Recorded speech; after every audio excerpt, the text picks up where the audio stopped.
Welcome to Rosehill Gardens, not only the home of the world's richest two-year-old event, also the home of the world champion Winx.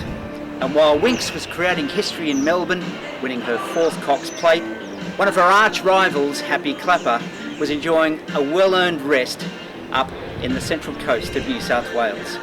Happy Klapper had an unfortunate bleeding attack during a Melbourne campaign.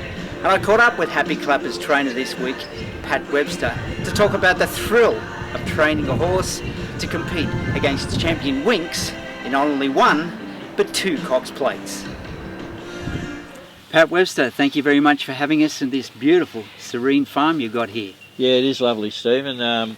Wasn't always like this, but we've done a lot of work to it, and we think it's just paradise. How long have you been here? We sort of started off using it as a weekender. So 10 years ago, we've done a lot of fencing and the trees, new road to go in, and we just got to like it. And Chrissy done a few more renovations, so we decided to lease our place out in Rehab and move here full time. Of course, I see you wearing the Cox Plate jacket and the Happy Klapper cap.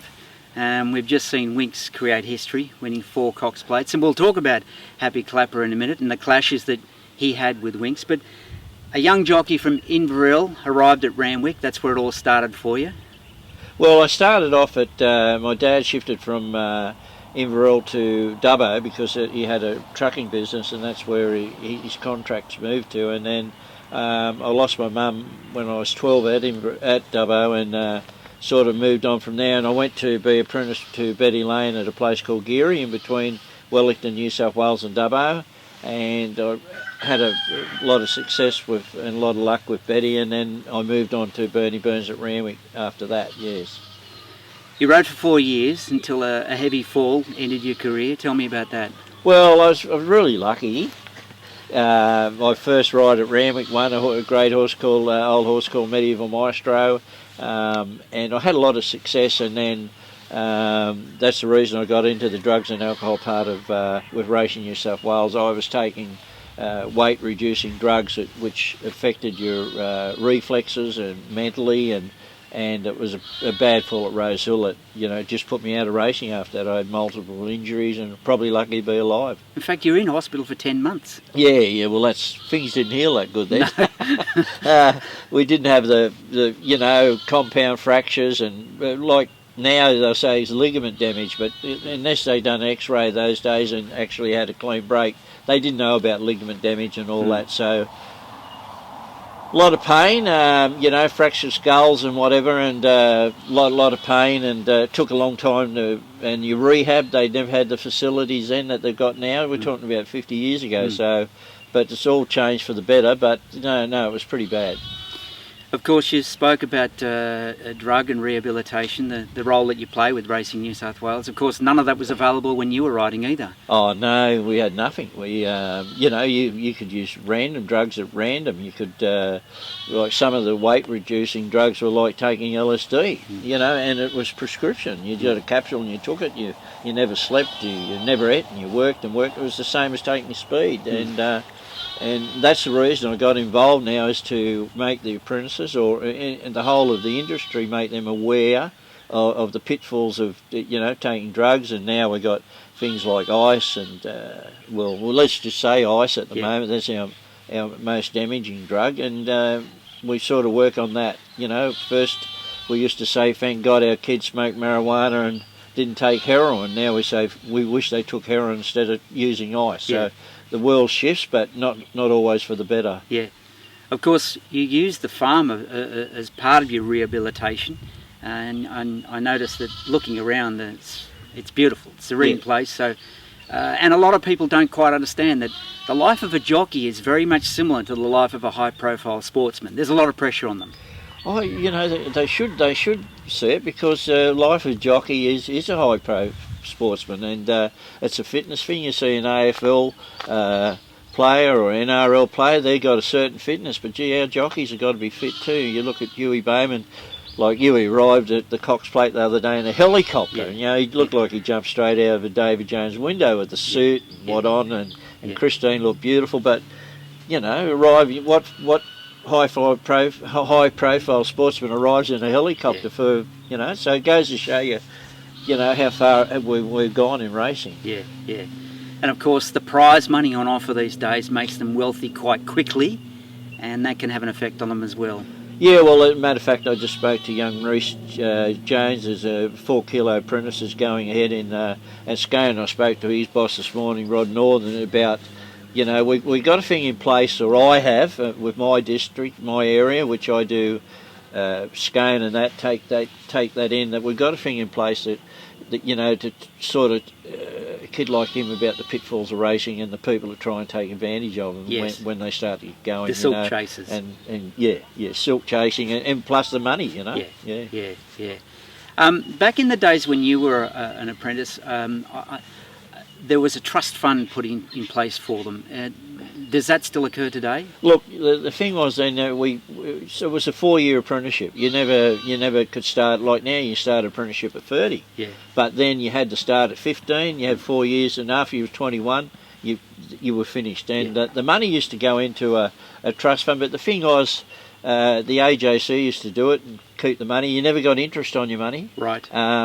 And a lot like the blokes like Quinton that had a good bank there, and they didn't show you about paying your tax and that, so a lot of apprentices come out of their time and been quite wealthy, but they'd never paid tax in 5 years. So all that's put in place for them now, and I don't think it's good, but they can get their money every fortnight now, as long as it's good in the fact that they can invest it in a unit or a property. Like Michaela Weir's got 100 acres somewhere, but she's very level on level ground, and her mother's a big influence on her. Yep. So that's good, but I think that also, and he'll tell you about the pitfalls as Josh Adams, like he was getting like 7,000 a fortnight, and he got off the rails, and that people brought him undone. Yeah, and which can happen. Yeah. Okay, let's move on to Happy Klapper. Yeah. And of course, as I said before, Winks has just created history. But you've raced her twice in a Cox Plate. Yeah, and you were never afraid to take her on at any stage. No, we won't be frightened to take her on in the future too. We had a bit of a mishap. Klapper bled in Melbourne recently, and he'd never bled before. We sort of think we're aware of what happened, and hopefully we can work in with him next prep so that doesn't happen. But no, we'll be taking her on in the George Ryder and the Queen Elizabeth in the autumn if he stands up okay. But the thing is, she's got to stand up okay too, because as we know, there's what happens in racing. You're there one day and you go on the next. Yeah. And just for the benefit of people who might not know what a bleeder is, can you just explain that to us? Well, they just bleed. It can be numerous things that they bleed out of both nostrils. It's a funny thing. By law, if they bleed out of one, they're not banned. But if they bleed out of two, they've got to do 3 months. And then if it happens a second time, they're banned for life. But my thoughts are, if they bleed out of one, they're both coming from the same area. It's just that one has come out of one instead of two. Which is a good thing, because jockeys have been killed on bleeders when a horse bleeds in a race and it's up there and it just staggers and falls over, and so it's I'm a great believer in bleeders should be one chance, and then even if it's Happy Klapper, if he bleeds again, he should be banned. Pat, you've had some pretty good horses in your stable, At Sea, Ab Initio, Shy Hero. Yeah. Where does the Klapper stand in he's way above them all. Like At Sea was my first group when he won the Canterbury Stakes, Steve Beebman at Canterbury, and then Ab Initio won 6 or 7 groups. He won a TJ Smith, Shy Hero won a TJ Smith, but Klapper, it's a funny thing, when the pressure on the Epsom was huge, because he was a $2.60 chance. I wasn't happy with him going in the Epsom because he'd run second up against Winks in the George Main the fortnight before, and that flattened him. Probably third up would have been better, but it did take a lot out of him, so it wasn't a strong Epsom, but an Epsom's an Epsom, and then he won that, and then when he come back, I knew the take on the Doncaster with the extra weight and everything in the harder field. I knew the going in at third up, and you know, it turned out amazing. It was just a great feeling. My favourite race to win in life was the Doncaster, and Klapper done it, so he's a great horse. In fact, you've won both of the big miles at Ramley. Yes, yeah. Well, he's the only horse in history to win the 3, which was the Villiers, the Epsom and the Doncaster. When did you first realise that you thought you might have something special with him? Look, he come here. The owner took Thank God You're Here and took him to Melbourne. A lot of people don't know the story, and he said, I got one by Teofilo for you. And Teofilo wasn't really heard from. No one really knew him, sort of thing. The breeders knew him, but the everyday public didn't. And he come here, and I said to Chrissy, thanks, look at this, we got a donkey to replace Thank God You're Here. Thank God You're Here is now in that paddock. God love him. And I come over from the races one day. She said he might be a donkey, but I seen him run around today, and he's a fast donkey. But Klapper won, you know, his second prep won his first 6 races. So if you couldn't wake up then that he was going all right, you know, you should be training. But we sort of woke up then. And it's often been said, I remember talking to John McNair about Haylist, and had Black Caviar not been around, then we'd probably all be talking about Haylist. Probably the same could be said for Klapper. If the great mare hadn't have been around, you would be talking about Happy Klapper and how how good he is, and he still is good. But it's amazing, and how quick you forget. Like John's retired now, and Haylist, like, it wouldn't enter my mind. But if they show a replay of Black Cow winning, and you see Haylist running second, you think, geez, he was unlucky. And as my daughter said, they'll be playing replays of Winks in 30 years, and you'll see Happy Klapper. But look, you know, the thing is that look, there's no one cheering louder than me on Saturday when she won, and I wouldn't want to be one to spoil the party. But if she's there and she's a bit vulnerable one day in the future, we're running out of time. Klapper's 8, she's 7. But, you know, we'll be there. But I got the greatest respect. No one could have done what Chris Waller's done. No one could have managed as good. She's an absolute freak. And for us to even run second 4 times, plus you look at it that Klapper, he won 6.3 million by running second. If she hadn't have been about, it would have been different. He would be a champion now. He is a champion in our eyes, but he would have been handicapped out of certain races too, you know. So, no, we just, I'll go to my grave very happy training Klapper and running the second of Winks.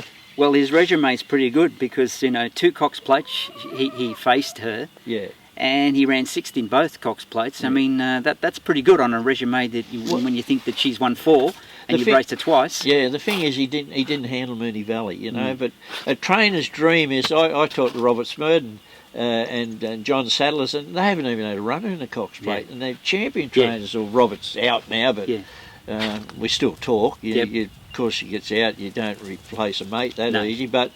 I always, as my family knows, I always wanted to have a runner in the Cox Plate, and I never thought it'd happen. Yeah. And to have one 2 years in a row, he's created. That's another dream that he created, but he never got around Moonee Valley, and his 2 runs at Flemington have been great.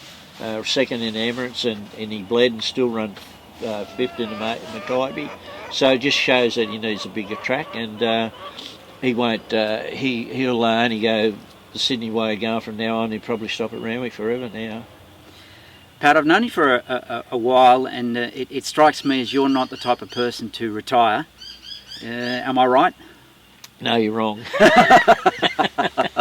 I'm not buying any long playing records of Green Bananas, Stephen, I'll tell you that now. I think Happy Klapper keeps me going. I've got a very important client, a very good client. My 2 clients at the moment, I got 5 horses there for Jerry Harvey, and 1 for that lovable rogue, John Singleton.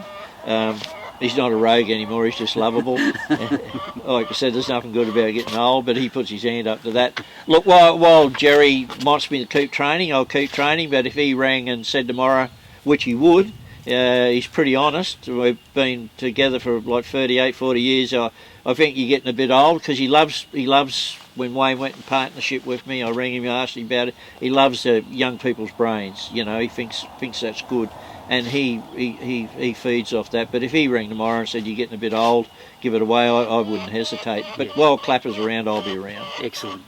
Pat, it's been a pleasure to talk to you. Thanks very much for having us at your property. Thank you, Steve.